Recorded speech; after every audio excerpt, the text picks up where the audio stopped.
Ever feel lost and alone? What if a simple act of kindness could change everything? This is the story of how a stormy night, a broken heart, and a helping hand lead to a love beyond imagining.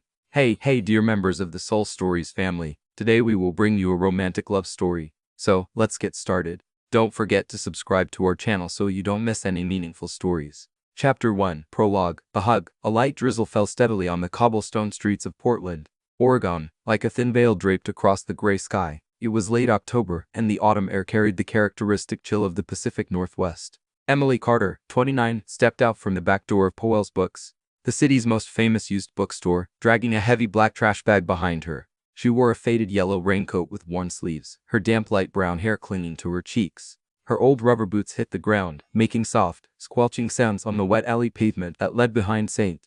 Mary's Church. Her breath puffed out in small white clouds in the cold air. She paused for a moment, looking up at the vibrant red maple leaves trembling under the rain, as if they too were trying to hold on to the last traces of warmth before the long winter. It was a rare peaceful moment in her busy workday, sorting old books, chatting with customers, and sometimes quietly reading a page in a hidden corner of the shop.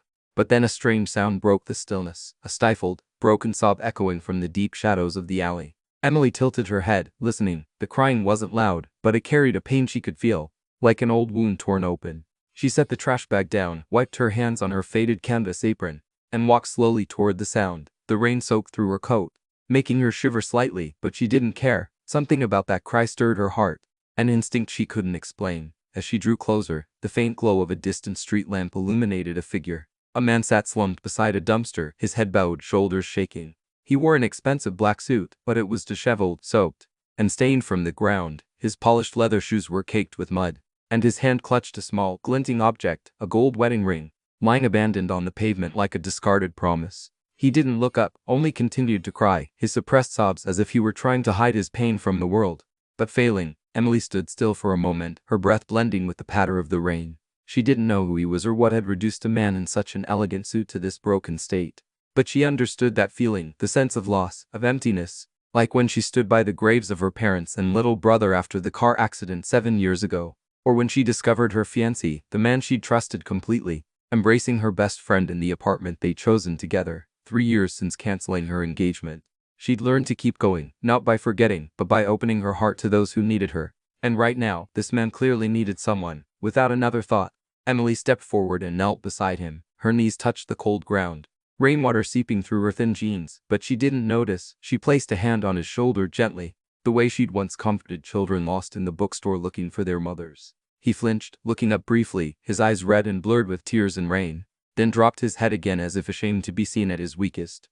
But Emily didn't leave. She pulled him into a hug, not too tight, just enough for him to feel her presence. The scent of his expensive cologne mixed with the damp earth and rain, creating a strange fragrance she'd never forget.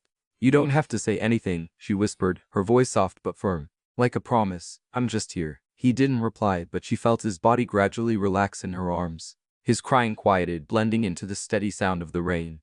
They sat like that for a long time, two strangers, nameless, without past, connected only by shared pain in the dark alley. Emily didn't ask anything, didn't need to know who he was or what had happened.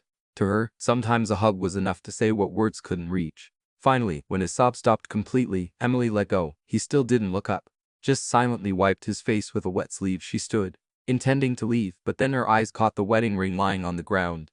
It was tiny, glinting under the street light, like a shard of a shattered dream. She bent down to pick it up, her cold fingers brushing the cool gold. She didn't know why she did it. Maybe instinct, maybe curiosity. But she quietly slipped the ring into his suit pocket, then turned away without another word. As she walked back to the rear door of Powell's, the rain continued its steady rhythm like a wordless sad song. She glanced back one last time. The man still sat there motionless, but the ring was now in his pocket, a mystery she wasn't sure she wanted to unravel. She closed the door and returned to the bookstore where old shelves and the smell of damp paper awaited her. But in her heart, a strange feeling lingered, as if that hug hadn't just been for him, but for her too. A part of herself she'd buried long ago. Stepping inside, Emily pulled off her raincoat and hung it on the wooden hook by the door, revealing a simple gray sweater underneath. She brushed back her wet hair, water droplets trailing down her hands, and let out a soft sigh. This wasn't the first time she'd done something like this, helped a stranger with no expectation in return. For her, it was the only way to keep her heart beating after everything she'd lost. Emily, 29, was a gentle and kind woman, but she carried scars that could never fade. 7 years ago, her life shattered when her entire family, her father, mother and little brother, died in a car accident on C5. A drunk driver had crashed into their car on the way back from a camping trip in Tehuc Forest, a trip she would have joined if not for a weekend shift at Powell's. She survived, but the cost was sleepless nights wondering why she hadn't been with them. Then 3 years ago, before that old wound could heal, a new one tore open. Ethan, her college fiancé, the man she dreamed of building a new family with, betrayed her. She found him embracing Sarah, her best friend since high school, in the apartment they'd picked out together just 2 months before their wedding. Emily called off the engagement immediately, returned the ring she'd once cherished, and cut all ties. Since then, she'd chosen a quiet life at Powell's Books, where old books and other people's stories became her refuge. She didn't seek love or attention, but she was always ready to lend a hand to those in need. Whether patiently helping a customer find a rare book or quietly packing stacks of used books to send to poor children in rural Oregon. For Emily, kindness wasn't something she tried to show, it was the fragile thread tying her to the world, and perhaps the only way she knew to heal herself. Chapter 2.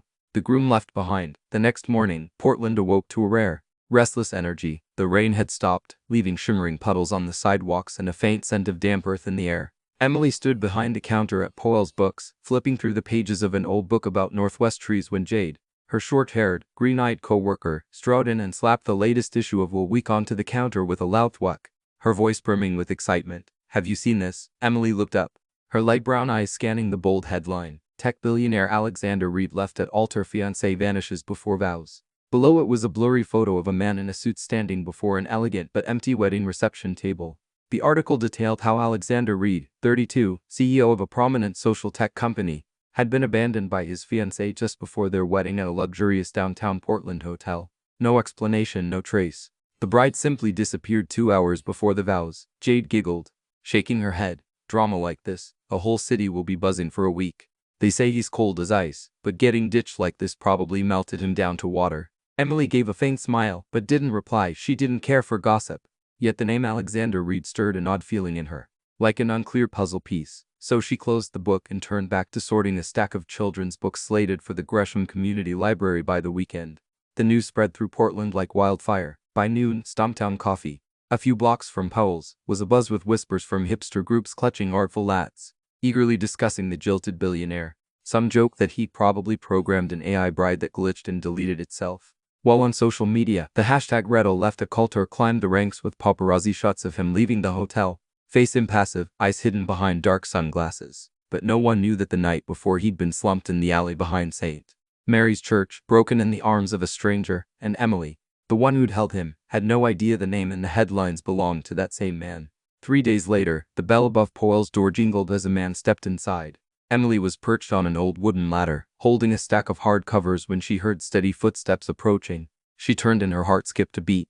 A tall, broad-shouldered man stood there, wearing a dark gray wool coat instead of the soaked black suit she'd seen before. His dark hair was neatly combed, but his deep blue eyes, no longer red-rimmed, still carried the weariness of sleepless nights. In his hand was a crumpled scrap of paper with a few handwritten lines. "Excuse me," he said, his voice low and slightly hoarse. "Do you have The Alchemist?" Emily set the books down and stepped off the ladder, recognizing him instantly. Not from the newspaper photo, but from the way his shoulders slumped slightly, as if still bearing an invisible weight. This was the man from the alley, the one she'd hugged in the rain without asking his name. She recalled that fleeting moment when they'd been there together. She'd whispered something about The Alchemist, how it was the book she'd read when she felt lost after her family's death. She hadn't expected him to remember, let alone show up here. "Do you always hug strangers in alleys? Or am I just lucky?" he continued, his tone laced with faint sarcasm, but his eyes held a curiosity as if trying to figure her out. A slight smile flickered across his lips, the first since that night, but it vanished quickly. Emily froze, her cheeks warming slightly. She wasn't good at banter, especially not with this sharp, unexpected kind, only when they look like they need it. She replied softly, then turned away to hide her flustered expression. Heading toward the classic literature shelves, she tried to stay composed, though her mind spun. "He's Alexander Reed. The man from the alley is Alexander Reed." Before she could grab the book, a voice cut through from the counter. "Hey, isn't that the guy who got dumped?" A customer, a guy with round glasses, whispered to his friend. Pointing at Alexander, the murmurs began to spread, curious eyes turning toward him. Alexander's grip tightened on the scrap of paper, his face hardening, a flash of irritation in his eyes. Emily acted quickly, stepping forward and lightly tugging his sleeve, guiding him into a secluded corner behind the sci-fi shelves where thick books blocked the crowd's view. "Don't mind them," she said quietly, her tone reassuring. Portland loves drama, but they'll forget soon enough. He looked at her, really looked at her for the first time, not as a passerby, but as someone trying to understand something. You seem used to saving people, he said, his voice lower, the sarcasm gone, replaced by a hint of sincerity. Let's say I am, she replied, then turned back to the shelf, pulling out a worn paperback copy of The Alchemist and handing it to him. Her hand trembled slightly, but she hid it. This is my favorite edition. It's not new, but it has soul. Alexander took the book, his fingers brushing the cover as if weighing something. Thanks, he said simply, but his gaze lingered on her longer than usual. He didn't mention the hug, and neither did she, but they both knew this wasn't their first meeting, and it might not be their last. When he left, the door's bell jingled again. Emily stood by the shelves, still holding another book she'd meant to sort, watching through Powell's large glass window as he stepped onto the street. His tall figure blended into the crowd. Alexander Reed, she thought, the name now real in her mind. But to her, he wasn't the billionaire or the jilted groom from the headlines. He was just the man from the alley, the one who left behind a ring and a question she hadn't yet answered. Alexander Reed, 32, was a man who lived in a world of logic and power. As CEO of a Portland-based social tech company, he was known for his cold demeanor and privacy. He built his empire from nothing with sharp intellect and an uncanny ability to predict trends. Few knew he'd grown up in a broken family where affection was a luxury he never had. His fiancée Sophia had left him before the wedding because she couldn't handle the media pressure and his distance, a blow that left him feeling out of control for the first time. Emily's hug in the alley was something he hadn't expected, and The Alchemist was why he'd returned. Not just for the book, but for a flicker of light in the darkness he wasn't ready to admit. Chapter 3: Awkward Acquaintances. In the days following their first encounter at Powell's Books, Alexander Reed began showing up more often, an unspoken habit neither he nor Emily addressed. At first, he came with simple excuses, buying books, usually ones Emily had mentioned during their brief embrace in the rain, like The Alchemist or other classics about the search for life's meaning. But gradually he lingered longer, not just to browse, but to talk day. Though their conversations often started awkwardly and ended in silence, Emily didn't mind. She enjoyed the quiet peace of those moments, him standing by the shelves, flipping through pages with a cool focus while she sorted old books or jotted notes in her small notebook. Powell's, with its towering shelves and the faint scent of damp paper in the air, became their meeting place, unplanned, unexpected, just the presence of two people who had once touched each other's pain on a rainy night. Emily kept a careful distance, never asking too much, never pressing him to say more than brief replies about books or Portland's weather. She recommended healing books she loved. The Alchemist remained her first pick, followed by Viktor Frankl's Man's Search for Meaning, or The Night Circus with its gentle magic. But she never probed why he kept coming, though she could guess parts of it. Once he held the copy of The Alchemist he'd bought the week before, flipped to the first page, and asked, "Do you really believe the universe helps us find what we want?" Emily smiled, replying, "I believe sometimes we have to help ourselves first, and then the universe follows." He didn't say more, just nodded slightly, but his gaze lingered on her longer than usual, as if weighing something deeper. Not everyone was as at ease with Alexander's presence as Emily. Jade, 25, her best friend and coworker at Powell's, eyed him suspiciously every time he walked through the door. Petite with short green dyed hair, always in indie band t-shirts and a nose ring, Jade was the type to speak her mind, sometimes to the point of discomfort. One afternoon after Alexander left following a brief chat with Emily about sci-fi books, Jade pulled her to the corner of the counter, voice low but wary. "He's a billionaire, Alexander Reed, the guy all of Portland's talking about for getting left at the altar. You think he's for real or just taking advantage of your kindness?" Emily frowned, setting her pen down. "What do you mean?" Jade crossed her arms. I mean you're too nice and he's who knows. Billionaires don't just wander into used bookstores looking for soulmates. I got conned once by a guy claiming he was an artist who got me. Turned out he just wanted rent money. I don't want you hurt again." Emily sighed. She knew Jade meant well. Jade had shared her own story of a brief fling with a deadbeat musician who ditched her after borrowing cash. He never repaid, but she shook her head. "He's not that kind of person. I don't know what he wants, but I'm not giving anything except book suggestions." Jade huffed. "Just be careful," then returned to work, leaving Emily with a fleeting doubt that quickly faded. The connection between Emily and Alexander grew, slow and hesitant, like two strangers trying to navigate an invisible wall. One stormy evening, as Portland was enveloped by wet gusts blowing off the Willow River, Alexander arrived at Powell's later than usual, his dark gray wool coat soaked, black hair dripping onto the floor. The store was nearing closing time with only a few straggling customers. Jade had left early, unable to stand the cold. Emily was teddying the counter when he walked in, carrying the scent of rain and a hint of loneliness. "I thought you wouldn't come in this weather," she said, half joking, half serious. He shrugged. "I didn't have anywhere else to go," he said, his voice low, almost a whisper, and for the first time, She sensed a crack in his icy shell. They stayed late. The neon lights outside flickering through the big glass window, reflecting raindrops streaking down. Perhaps to break the silence, Alexander approached the ancient coffee machine in the corner, a relic from the 80s, the Powell staff kept despite its frequent breakdowns. "Want some coffee?" he asked, holding the stained glass pot. Emily nodded, curious to see him wrestle with a machine. Even she didn't fully understand. He fumbled, pouring beans in awkwardly, pressing the wrong button, then spilling hot water across the counter as he tried to fix it. A black stain spreading over the wood. "Damn it," he muttered.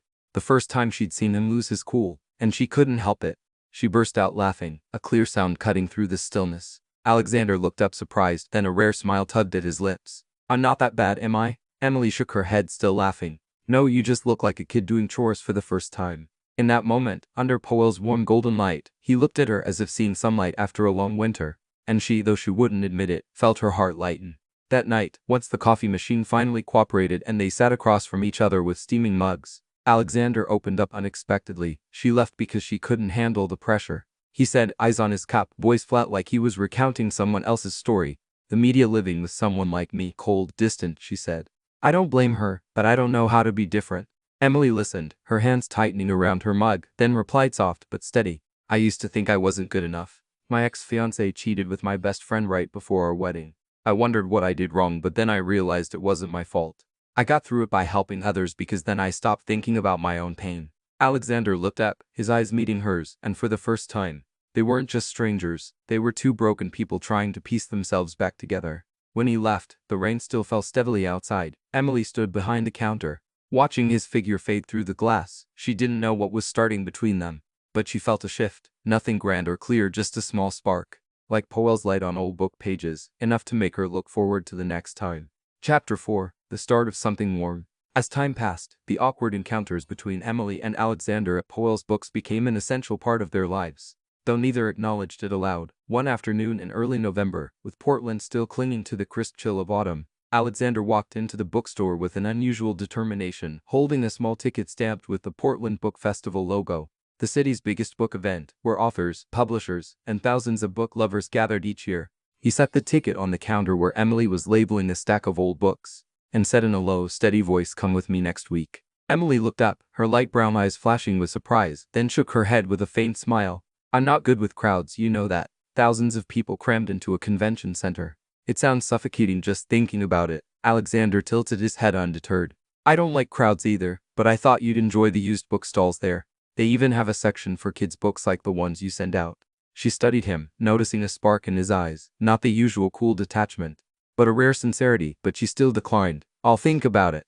But don't get your hopes up." He didn't give up as easily as she'd expected. Over the next week, Alexander stopped by Powell's almost daily, each time with a new reason to sway her. One day mentioning an author she loved who'd be signing books, another talking about a rare book stall with imports from Europe, and once just standing by the shelves and asking, "Aren't you even a little curious?" Emily began to find his persistence amusing, but it also softened her resolve. Finally, on a Saturday morning, when he showed up with a different flyer, not for the book festival, but for a book donation event for rural Oregon kids at a small suburban library, she sighed, setting her pen down on the counter. "Fine, but just this. No festival, no crowds." Alexander grinned, a rare smile lighting up his face. "I knew you'd say yes." That day, Portland's sky unexpectedly cleared, the relentless weeks of rain giving way to rare sunshine filtering through the vibrant red maple leaves along the road to the suburbs. Emily sat beside Alexander in his sleek black SUV, feeling a touch out of place, leaving the familiarity of Powell's for something new. They arrived at a small town about 40 minutes from the city where volunteers were setting up a book donation booth outside the community library.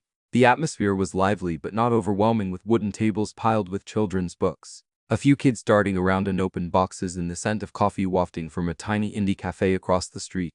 Emily instantly felt more at ease. She stepped out of the car, cradling a box of old books from Powell's she'd picked out beforehand. Titles like The Very Hungry Caterpillar and Charlotte's Web, stories she believed would bring joy to the kids. Alexander, though unaccustomed to events like this, didn't stand on the sidelines. He quietly helped her arrange books on the table, his hands usually at home on a keyboard, fumbling as he stacked them, occasionally dropping a few for her to pick up. "You don't have to do this," she said, but he shrugged. "I didn't come here to watch." They worked in silence for a while until a group of kids, 5 or 6 of them dressed in colorful fall jackets, ran over, peering curiously at the books. A curly-haired girl about 6 pointed at where the wild things are. and asked, "Can you read it to us, mister?" Alexander froze, glancing at Emily for help, but she grinned mischievously and pressed the book into his hands. "Go on, it's not hard." He took the book, sat on a small wooden chair among the kids, and started reading in his deep voice, though he clearly had no idea how to play the storyteller. The night Max wore his wolf suit and made mischief of one kind. He paused, attempting a monster growl that sounded more like a cough, sending the kids into giggles. Emily stood by the nearby coffee table, holding a paper cup of hot latte, unable to hold back her laughter. A bright, clear sound ringing through the peaceful space. Alexander looked up, finding a frown. "What's so funny?" But even he couldn't stay serious, the corner of his mouth lifting as he saw her delight.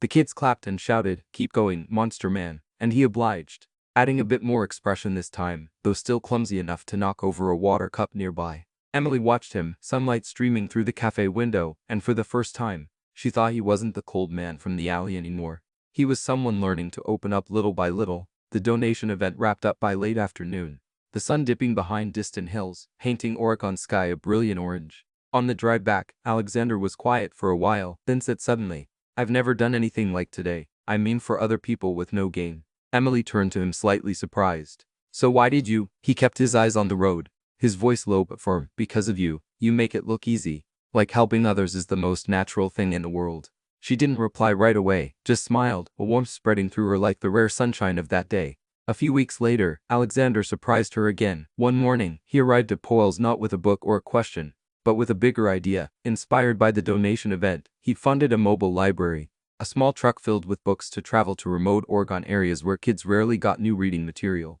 "It'll start running next month," he said, hands in his coat pockets. Trying to downplay his pride, Emily stood behind the counter, eyes lighting up. "Really? You're not kidding?" He nodded, then pulled a small wooden box from his pocket and slid it toward her. "And this is for you." She opened it, revealing an antique book press, polished walnut with intricate carvings, something she'd once dreamed of using to restore her beloved old books at the shop. Her hands trembled as she touched it, eyes welling up. "Alexander, this I don't know what to say." He shrugged, his voice softer than usual. "You don't have to say anything. I just thought it belonged with you." When he left, Emily stood quietly by the counter, still holding the book press, gazing out Poel's large glass window. The rare Portland sunlight streamed in, illuminating the weathered shelves, and she felt a new beginning, not just for him, but for her too. Alexander was no longer the broken man from the alley, and she was no longer just someone who healed others. Together, they were creating something warm, even if it was only the start.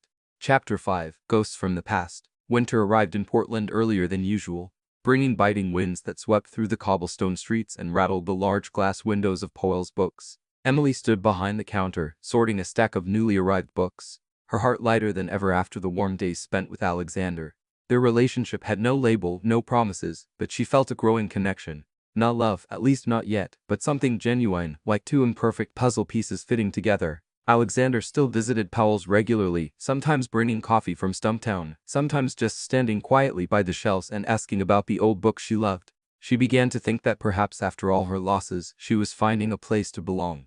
But then on a late November afternoon, with the sky gray and a steady drizzle pattering on Poel's roof, the shop's door jingled and a woman stepped inside, not an ordinary customer, but a presence that suddenly weighed down the air. She was tall with glossy blonde hair tied high, wearing an expensive cream fur coat, her high heels clicking rhythmically on the wooden floor. Emily looked up mildly surprised but unconcerned until the woman marched straight to the secluded corner where Alexander stood holding a copy of Dune he'd intended to buy. "Alex," her voice rang out soft yet sharp, "I need to talk to you." Emily froze, her hand still on a book, and then it hit her. This was Sophia, Alexander's ex-fiancée, the one who'd left him at the altar, the one all of Portland had buzzed about. Alexander set the book down, his face hardening, his deep blue eyes flashing with irritation. "Sophia," he said, his voice icy, "what do you want?" Sophia stepped closer, her hands clasped as if steadying herself. "I'm sorry, Alex. I know I was wrong to leave.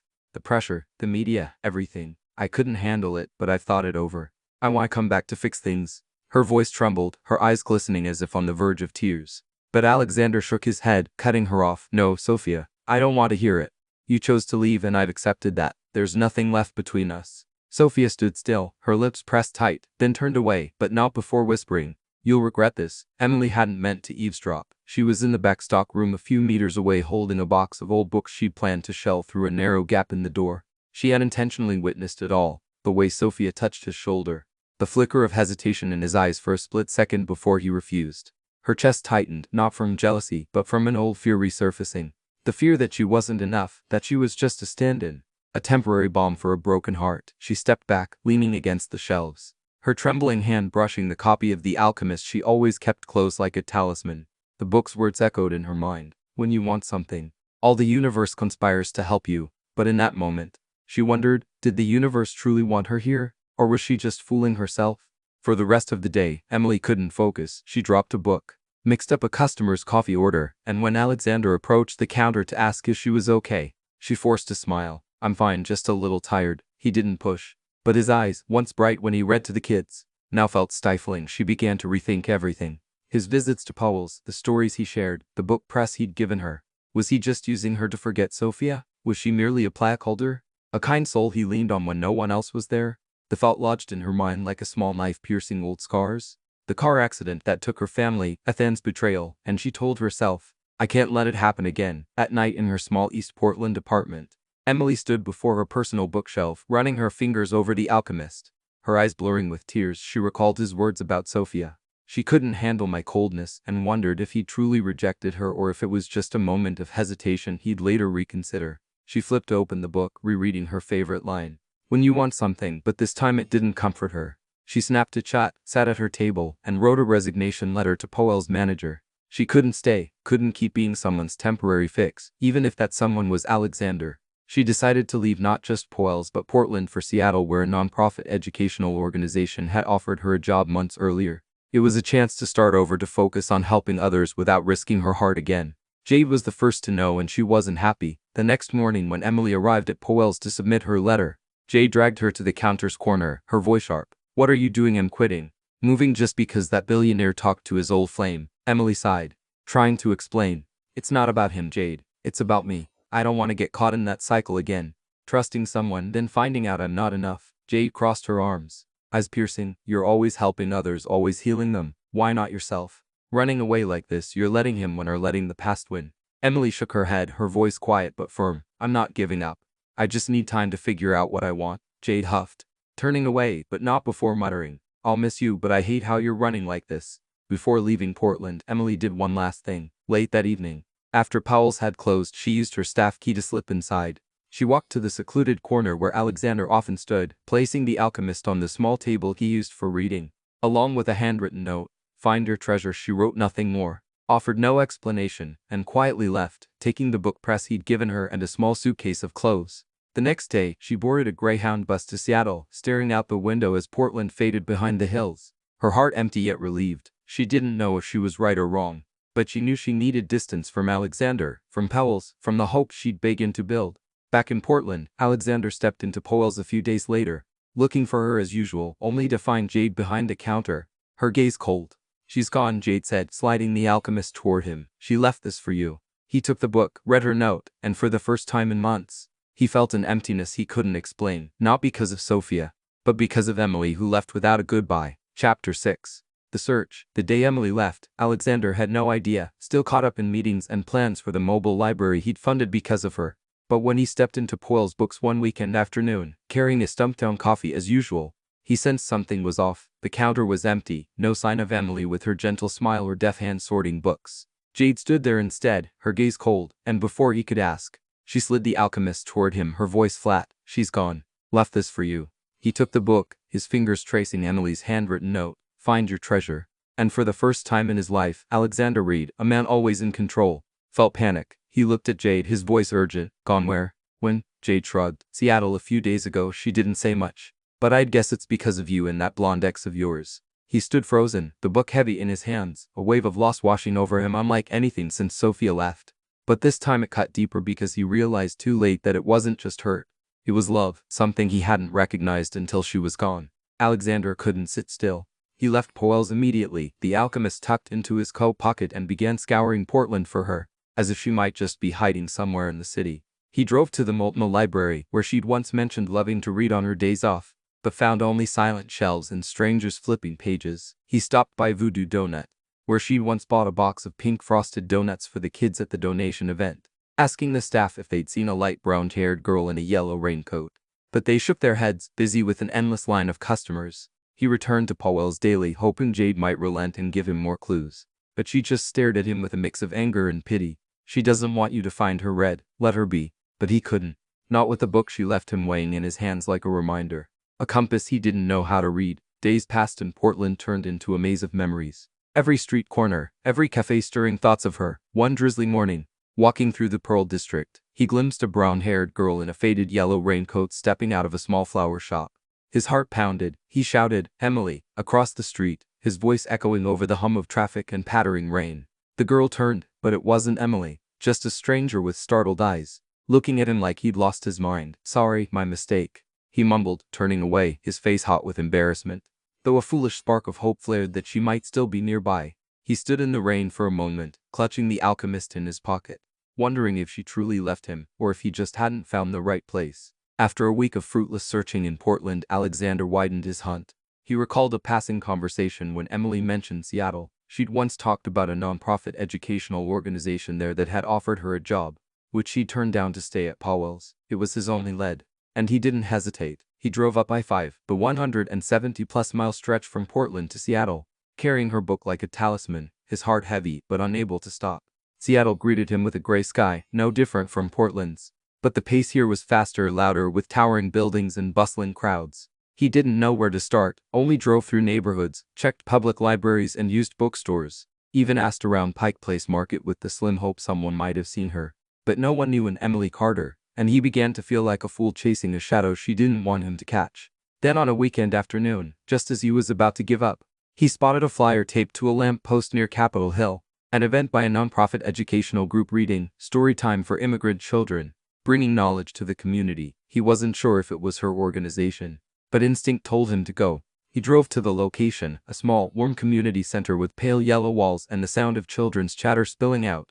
As he stepped inside, the alchemist still in hand, he heard a familiar voice, gentle yet clear, reading aloud, and then the boy realized, sometimes the most magical things aren't in books, but in the people you meet. He froze in the doorway, his heart skipping a beat. It was Emily sitting among a group of immigrant kids, holding the boy who fell off the Mayflower, her eyes alight as she told the story. She wore a simple gray sweater, her light brown hair tied loosely, and her smile, the one he'd seen when he clumsily read Where the Wild Things Are, made him forget where he stood. The kids clapped as she finished, and she stood telling them in a warm voice, "Books don't fix people, people fix each other." Alexander's throat tightened, the book in his hand trembling as he realized what he'd denied all this time. He loved her, not because she'd saved him in that alley, but because she was the only one who made him want to be a better version of himself. He stepped forward, but didn't dare speak, just stood silently in the room, watching her from afar, afraid that if he got closer she'd vanish again. Emily turned and her eyes met his. She stopped, her hands tightening around the book, her face flashing through a cascade of emotions, surprise, confusion, and a hint of something like pain. She said nothing, just stared, and he didn't know how to begin. But the alchemist in his hand, the one she left with "Find your treasure," felt like an answer now. He'd found his treasure, not in his company, not in the things he once thought mattered, but in her, the one who left and forced him to search. He took a step toward her, still holding the book, his heart full of a feeling he'd never named. Not hope, not fear, but a certainty that whether she agreed or not, he wouldn't let her disappear again. Chapter 7, Reunited with Purpose. The community center in Seattle buzzed with the chatter of children as they filtered out of the room, leaving Emily standing quietly among the small wooden chairs, still clutching the boy who fell off the Mayflower. Her eyes locked onto Alexander, who stood at the threshold, the alchemist in hand, his face a mix of resolve and unease she'd never seen before.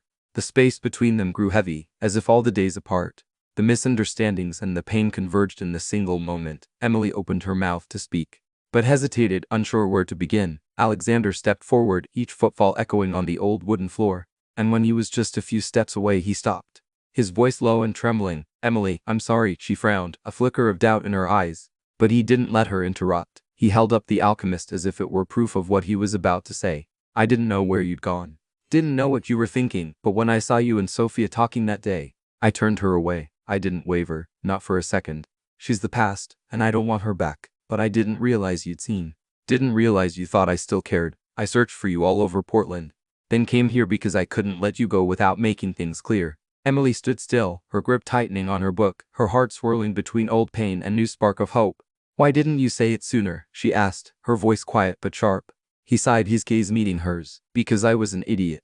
Because I didn't know how much I needed you until you were gone." Silence settled for a moment, broken only by the faint patter of rain outside the community center. Emily looked at him, seeing the sincerity in those once cold blue eyes, and felt a part of her heart soften. But before she could respond, Alexander closed the distance, pulling her into a hug, not tentative or awkward like that first embrace in the alley, but firm and warm, as if he were giving her his entire world. She stiffened in surprise but didn't pull away, feeling his breath against her hair. And then he whispered, his voice but steady, I needed that first hug to survive. But this one, I needed to live. His words struck her like a sweet blade, dissolving the last of her doubts, and she wrapped her arms around him, her eyes blurring with tears. They stood like that for a long time in the empty room, like two lost souls finally finding each other. When they pulled apart, Emily wiped her eyes, offering a faint smile. I'm not coming back to Portland just because you hugged me. Alexander laughed, a rare smile lighting up his face. I know. But I hope you'll give me a chance to make things right. She studied him, thinking for a moment, then said, her voice firm. Okay, but on one condition. We don't just live for each other. I want to do something bigger, not just books, not just hugs, but something that helps people like we used to be, people who need someone when they're broken. Alexander nodded instantly without hesitation. Whatever you want, I'll do it. And from that, the idea for the Hug Foundation was born, a nonprofit focused on mental health, building community libraries, and supporting women through crisis. Those who'd lost like Emily, been betrayed like her, or felt lost like Alexander. They returned to Portland together, not as a clearly defined couple, but as partners with a shared purpose. Emily went back to Powell's, but now part-time, pouring most of her energy into laying the groundwork for the organization. Alexander, with his resources, turned the idea into reality fast. He hired a small team of mental health experts, reached out to publishers for book donations, and secured a modest office in East Portland as headquarters. They named it the Hug Foundation, a simple yet profound title that echoed the embrace that had changed them both. Emily designed the logo, an open book with two arms embracing, while Alexander worked with donors to get the project off the ground. But it wasn't all smooth sailing. Just months after launching, they hit their first hurdle: funding shortages, though Alexander had dipped into his own pockets to start it. The costs of running the mobile library, offering free counseling sessions, and aiding women post-crisis far exceeded his estimates. Early donors hesitated, wanting proof of results before committing long-term, and the budget dwindled fast. One evening in the Hug Foundation's small office, Emily sat amid stacks of papers, staring anxiously at the financial balance sheet. If we don't get more money, we'll have to cut the mobile library or worse, shut down some programs. Alexander, seated across from her, tapped his fingers on the table, lost in thought, then said, I'll sell part of my company shares. Not a lot, but enough to keep us going a few more months. Emily looked up, startled. Are you sure? That's your company, Alexander? He shrugged, his tone calm. The company's what I built to prove I could. This is what I want to keep for you, for the people we're helping. His decision breathed new life into the effort, but Emily didn't want it all to rest on him. She suggested a fundraising book day at Powell's, a big event with readings, used book sales, and a call for Portland's community to join in. She reached out to Jade, who'd softened toward her since her return, for help, and Jade agreed instantly. I still think you're crazy for forgiving him, but if it's for this, I'm in. The event took place on a weekend when Portland's rain paused, rare sunlight streaming through the shop's large windows. Hundreds showed up, donating books, buying old titles from Powell's, and listening as Emily and Alexander shared the Hug Foundation's mission. Kids from the mobile library came too, clutching favorite books and telling their stories, moving more than a few to tears. By day end, they'd raised enough to sustain the organization for 6 more months. And Emily stood in Powell's, gazing at the crowd, feeling a pride she'd never known before. As the event wrapped up, Alexander approached her, holding 2 Stumptown coffees, an old habit of theirs. He handed her one, smiling. We did it. Emily took the cup, looked at him, and said, It's not that we did it. It's that we're starting. This is just the first step. He nodded, his eyes bright. Then I'll walk with you step by step. They stood there in Powell's amid old shelves in the community's laughter. No longer just 2 broken people, but 2 who found purpose. Not just for themselves, but for others. The Hug Foundation wasn't just an organization. It was a promise that no one would have to be alone in their own dark alley as they once were. Chapter 8. Epilogue. The alley that started it all. 3 years had passed since Emily and Alexander reunited in Seattle, and Portland now breathed with a new vitality. Not just because autumn had returned with its blazing red maple leaves, but because something greater had blossomed from the small alley behind St. Mary's Church. Once a dark, damp corner where Emily had hugged a stranger in the rain, it was now painted with vibrant murals, open books, clasped hands, and a large inscription on a wooden sign, Hug Alley, where healing begins. The idea had come from Emily shortly after they founded the Hug Foundation, a way to transform their starting point into a symbol for anyone needing a hug, a kind word, or simply a place to feel less alone. Alexander, ever practical, made it happen. He hired local artists to paint the walls, installed solar-powered street lights, and turn the alley into a quiet Portland destination where people could pause, leave a positive note on a wall, or sit on wooden benches placed there for reflection. That day was the third annual Hug Day, an event Emily and Alexander held to inspire small acts of kindness across the city. Powell's books buzzed with laughter and voices as hundreds gathered, donating books, sharing free hugs, or writing messages to hang on the kindness wall. The Hug Foundation had set up outside the shop. Kids from the mobile library darted around the stalls clutching favorite books while volunteers handed out donuts from Voodoo Donut and hot coffee from Stumptown. Emily stood amid the crowd, dressed in a simple gray sweater, holding a latte, watching everyone with a radiant smile. She was no longer the quiet girl in the bookstore. She was part of something bigger, a community she and Alexander had built from their own broken pieces. Alexander stood nearby, holding the hand of a 1-year-old boy with light brown hair like his mother's and deep blue eyes like his father's. This was Oliver, their son, born just over a year ago, a sweet gift after they decided to commit to each other forever. Their wedding had taken place 2 years earlier, quiet and unassuming, in a small East Portland church with only a handful of close friends. Jade, his bridesmaid, still joking that "I can't believe you married that billionaire." And a simple vow, they'd not only love each other, but live for others. Oliver arrived later as a joyful surprise, a charming boy with a wide grin, always fiddling with the books his mom brought home. Alexander, though still reserved with strangers, was now a clumsy but devoted dad, learning to change diapers, mix formula, and sometimes singing off-key lullabies to Oliver in his deep voice, making Emily laugh every time she heard it. Hug Day wasn't just an event. It was a reminder of the journey they traveled over the past 3 years. As rare Portland sunlight streamed through Powell's large windows, Emily stepped out to hug Ally, holding a small note she planned to pin to the wall. She paused, gazing at the now bright and welcoming Ally, and memories of that first hug rushed back like a gentle breeze. She recalled that rainy night, kneeling beside a broken man, not knowing who he was, only that he needed someone. She remembered his stifled sobs blending with the rain, the way he relaxed in her arms, and the wedding ring she'd picked up and slipped into his pocket. Back then, she thought she was just helping a stranger, but now she realized that hug hadn't only pulled Alexander from his darkness, it had saved her from the loneliness she'd buried after her own losses. She smiled, wrote on the note, "One hug can change everything," and hung it on the wall, joining hundreds of other messages swaying in the breeze. Alexander approached her, Oliver toddling behind, clutching a small children's book he'd grabbed from a stall. "What are you thinking about?" he asked, his voice low but gentle. Emily turned to him, looking at him and their son, then replied, "That first hug. If I hadn't done it, we wouldn't be here today. No hug Ally, no Hug Day, no Oliver." He gave a soft laugh, bending down to scoop Oliver into his arms. "I think about that every day.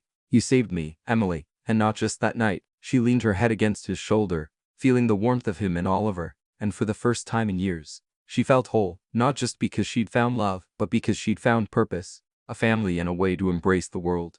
The Hug Foundation, after 3 years, had grown far beyond its shaky early days.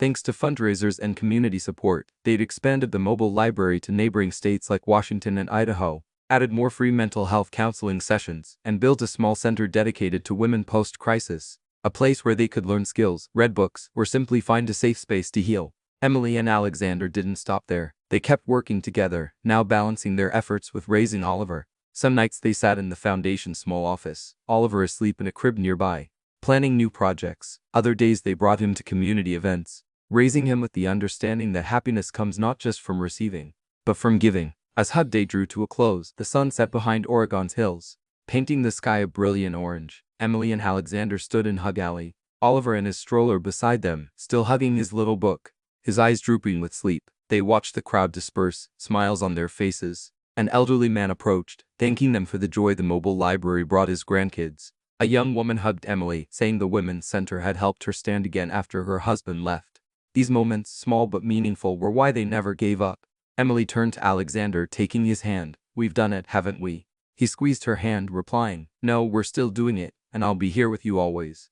Their story began with a hug in the rain in a dark alley no one noticed. Now, that alley stood as a symbol of hope, kindness, and a love grown from wounds. Emily looked at Hug Alley, at Alexander and Oliver, and knew she hadn't just hugged a stranger once. She was hugging the world with him by her side. She hugged a stranger once. Now she hugs the world with him by her side. Thank you for following this heartfelt Story of Soul Stories channel. Share your thoughts about the story in the comments below. If you believe that true love can withstand all trials and sometimes begins in the simplest of ways, don't forget to hit the like button and share this story with your friends. To never miss out on touching and meaningful stories, subscribe to our channel and help us spread messages of love and warmth to everyone. Let's cherish the beautiful moments of life and love together.